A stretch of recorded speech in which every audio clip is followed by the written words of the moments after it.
তোমরা তো ভুলেই বসে আছো আমার চিকেন বিরিয়ানির পার্ট 2 কথা।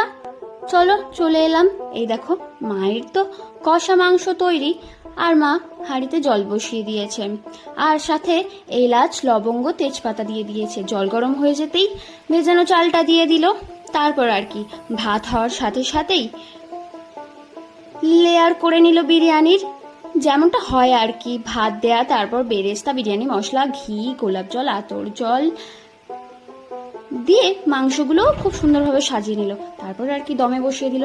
আর এর মধ্যেই খবর এলো আমাদের কলা গাছ পড়ে গিয়েছে, তাও বা একটা না দুটো।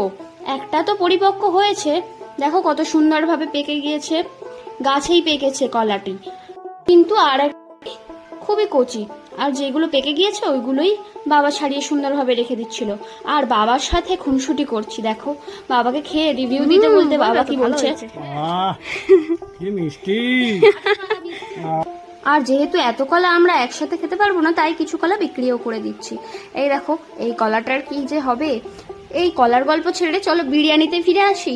দেখো নিয়ে বসে পড়লাম লেগ পিস, আর সাথে এক থালা বিরিয়ানি।